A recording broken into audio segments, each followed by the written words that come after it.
On today's show, I'm talking about Russia in Bible prophecy, very important things happening in our world right now. I'm also talking about the ban on worship and the limitation of First Amendment rights for believers and what it means. I'll also be answering your questions. I'm Jimmy Evans. Welcome to the Tipping Point Show.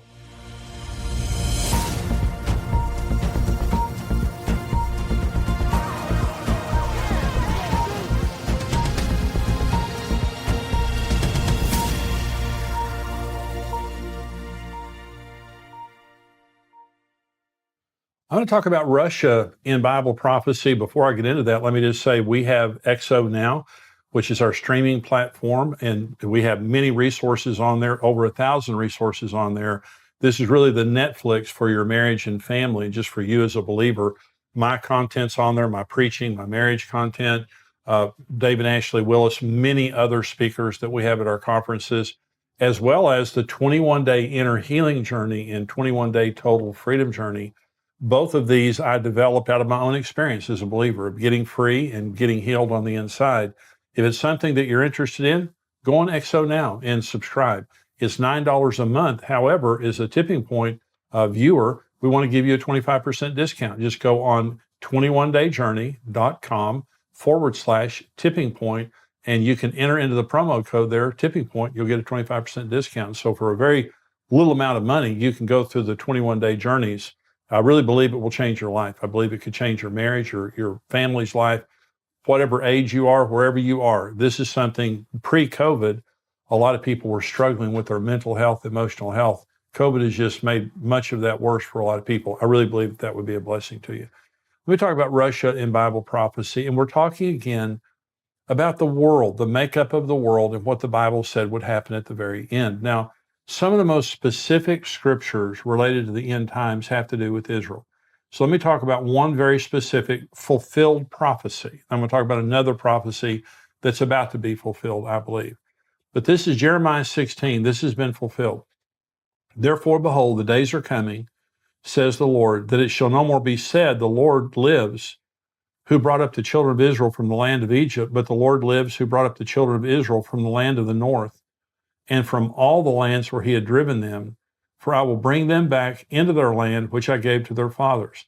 Now, if you go on to a map and you look at Jerusalem, you look at Israel, you go directly north, it's Russia. The far north, that's Russia up there. And so is that fulfilled? No more will I bring the children of Israel out of Egypt, but I'm going to bring them out of the land of the north and all these other lands where I've scattered them. Okay. In 1989, between 1989 and December of 2002, 1.1 Russian Jews immigrated from Russia to Israel. So I did a conference in Israel about 7 years ago, a leadership conference, and we did not invite a Russian interpreter. And boy, we heard about it. The first time that I spoke in Israel was, maybe 30-something years ago. And there weren't Russians in Israel. I mean, there may have been a few, but there weren't Russians in Israel. Certainly weren't Russian congregations, of Messianic congregations. Well, there are today. And so a lot of the Russian Messianic Jews wanted to come to our conference, but they couldn't. They're all over Israel. So this is a fulfilled prophecy. Now we can say it's not just God who delivered the Jews out of Egypt or out of Babylon, but now God has delivered the Jews from the north, the land of the north, from Russia, and from all the other nations where they had been scattered. This is a fulfilled prophecy. Okay, well, here's another prophecy, and you've heard me talk, if you've heard me talk much at all, about the Gog and Magog war. Now, this has not happened, but it's going to happen here pretty quick. I want to tell you how I believe it could all take place.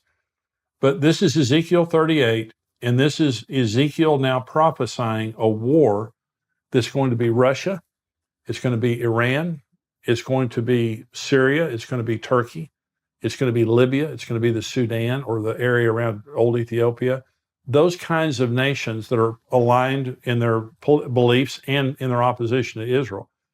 And so Ezekiel 38, now the word of the Lord came to me saying, Son of man, set your face against Gog, that's a person, of the land of Magog, that's the land, the prince of Rosh, Meshech, and Tubal, and prophesy against him and say, Thus saith the Lord God, Behold, I am against you, O Gog, the prince of Rosh, Meshech, and Tubal. I will turn you around, put hooks in your jaws, and lead you out with all your army, horses and horsemen, all splendidly clothed. a great company with bucklers and shield, all of them handling swords. Persia, that's Iran. Ethiopia, that's the Sudan, that area around there. Libya, it's Libya. All of them with shield and helmet. Gomer and all of its troops. The house of Togarmah from the far north, Turkey. Many people are with you. Prepare yourself and be ready, you and all your companies that are gathered about you, and be a guard for them. After many days you'll be visited. In the latter years, you will come into the land of those brought back from the sword, that's Israel, and gathered from many people on the mountains of Israel, which had long been desolate. They were brought out of the nations, and now all of them dwell safely. You will ascend like a storm, covering the land with a cloud, you and all your troops and many people with you. Now I'm going to continue on that in just a minute. And so all of these nations are aligned. Russia has been helping Iran develop their nuclear technology. Russia is aligned with all the nations that we're talking about. Russia is very much aligned militarily and economically with Iran, with Turkey. We see right now Russian troops in Syria, Iranian troops in Syria, these nations coming together, Turkey now becoming more and more militant in their position against Israel and pro-Russia. All these things are happening right before our very eyes. I'm going to talk about in just a minute about how I believe this will be provoked. But we see all these things happening right now. And so Russia is going to attack Israel. That's one of the things I'm saying. There's going to be a Russian-Muslim alliance, and they're going to attack Israel. So let me talk specifically about Russia. You say, well, why would Russia attack Israel? Well, to gain a military advantage, a strategic advantage. Israel is a very, very strategic, literally, Israel's the crossroads of the world. Africa, the Middle East, Europe, Asia, this is the center of it right there with a Mediterranean seaport. And so very strategic piece of land. However, the big deal is Israel has recently discovered massive deposits of natural gas off their coast. Okay, this is an article here, and it says Israel EU gas pipeline to compete with Russia. So think about that for just a minute. Russia sells Europe much of their oil, their heating oil and much of their oil, because Russia is oil rich. And they use it not just to get rich, they use it to control Europe. Anytime one of these European nations is getting out of line, Russia says, wait just a minute and I'll cut off your oil. This is a big deal. And so now Israel is building a pipeline to the EU so that they can pipe in cheaper natural gas, very efficient natural gas into Europe to compete with Russia. This is the article. The EU and 3 member states have backed a plan for Israel to reduce Europe's gas dependence on Russia. The European Commission ministers from Cyprus, Greece, and Italy signed up to build a new gas pipeline from Israel to Europe at a meeting in Tel Aviv on Monday, the 3rd of April. The 2,200 East Med pipeline, by the way, that was in 2017. The 2,200 kilometer East Med pipeline would connect Israel and Cypriot offshore gas fields to Greece and Italy. Okay, and this goes on to talk about just the incredible benefit this would be to Europe to lessen their dependency. Okay, let me continue to read Ezekiel 38, because the first portion that I read to you there was talking about Russia and these Russian-aligned nations are going to attack Israel. Now it's going to tell you why.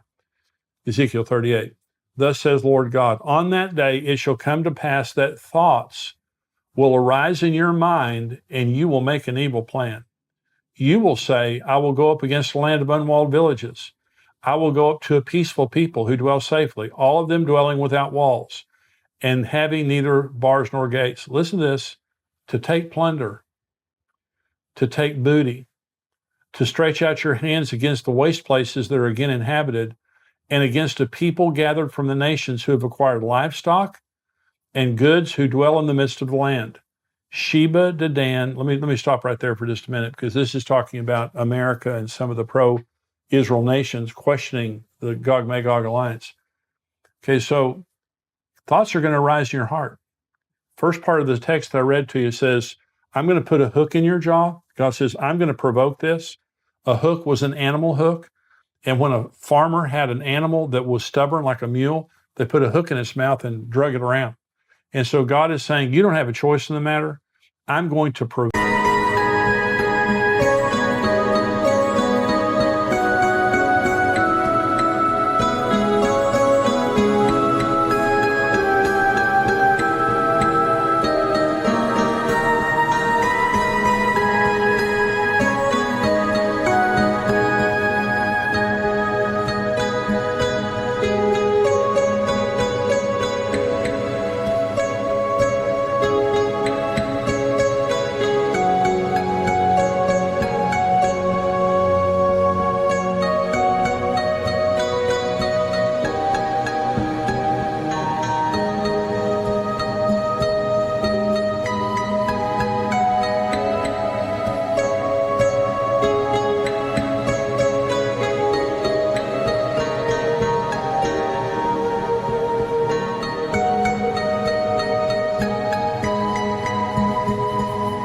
provoke you. I'm going to put a hook in your jaw, all of you, and I'm going to drag you down the mountains of Israel.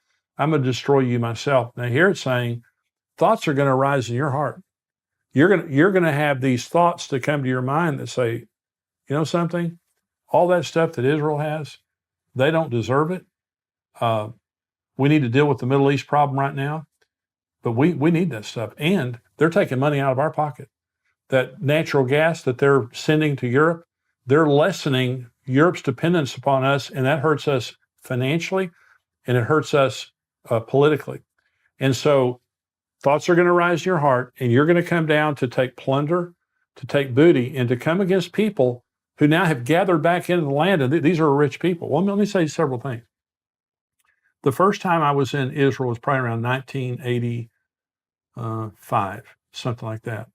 When I was in Israel in 1985, they said Israel was the 5th largest exporter of agricultural produce in the world. The Israelis invented drip irrigation. They can grow stuff that you can't even imagine how rich the land is. It blossomed like a rose. That's another Old Testament prophecy that came true when Israel came back in the land. It is the most rich, abundant land you've ever seen in your life. The Dead Sea has over 1 billion tons of chemicals in it. We swam in the Dead Sea. You don't swim in the Dead Sea. You just kind of lay on top of the water. It's like motor oil. It is 1 billion tons of chemicals, fertilizers, medicines, all kinds of things that are made out of those right there. The Dead Sea alone is worth an absolute fortune. Then you have the natural gas. You have all the other things, the technologies. Israel is known for its technologies. So Russia is sitting there at some point in time, and thoughts are going to arise in their heart, and they're going to come down to take booty. Now, this is the rest of the text. Sheba, Dedan, the merchants of Tarshish, and all their young lions will say to you, have you come to take plunder? These nations are going to say to them, hey, we know why you're here. Have you gathered your army to take booty, to carry away silver and gold, to take away livestock and goods, to take great plunder? So here's the interesting thing. Sheba, Dedan, Tarshish, and her young lions. Sheba and Dedan, that's the Arabian Peninsula. That's Saudi Arabia. That's Yemen. That's Qatar. That's the UAE. That's Oman. Those are the nations of the Arabian Peninsula that have come into the Abraham Accords. Now, Saudi Arabia hasn't yet come into the Abraham Accords, but they're warming up to Israel. And they're very pro-Western. So this peninsula here is very much today aligned with Great Britain and the United States. Tarshish, I believe, is Great Britain. The lions, the national symbol of England, is a lion. Young lions means a colony, an offshoot. Okay, America is by far the most powerful of all of the colonies of Britain.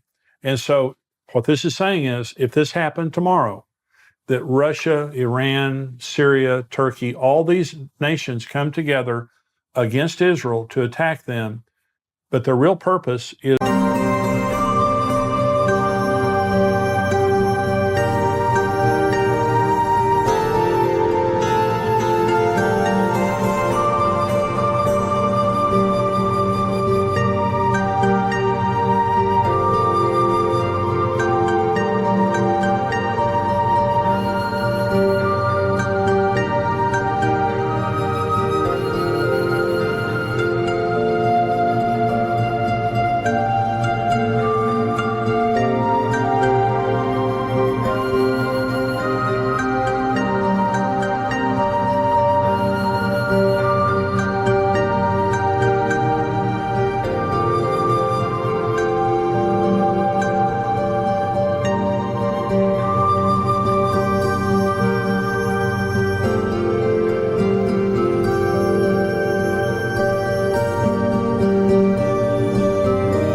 plunder. It's not noble to solve the Middle East problem.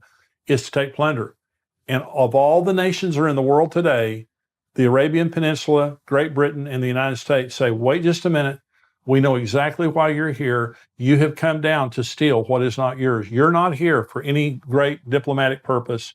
You are here so you can take away what these people have that has prospered in their hand because of the blessing of God. So I'm doing these programs on all these nations in Bible prophecy to show you geopolitically everything is the way the Bible said it would be right now. The Gog and Magog alliance it exists. They're against Israel. They're all in relationship to one another. Then you have the Sheba, the Dan, Tarshish, her young lions. We're all aligned together in our support of Israel. And so these things are happening before our eyes. So again, I believe that end time prophecy is ready to be fulfilled. Now, why do I say that the Gog-Magog war could happen at any time? Iran, Blinken, the new Secretary of State, in his first few days in office said Iran is weeks away from getting nuclear material. Now, Israel came out at the same time saying, even if they got the nuclear material today, it's still going to take them a year to year and a half to have a nuclear weapon. That's still very quick. We're looking at months where Iran is going to have a nuclear weapon. They're going to have a nuclear weapon. Okay, all the talks and all that stuff, yeah, I don't think it makes a nickel worth of difference. They've never lived true to an agreement yet. So they're going to get a nuclear weapon. They are vowed publicly on the record. Iran is vowed to the destruction of Israel. No doubt about it. Okay. That's why I don't believe Israel will ever allow Iran to get a nuclear weapon. What am I saying?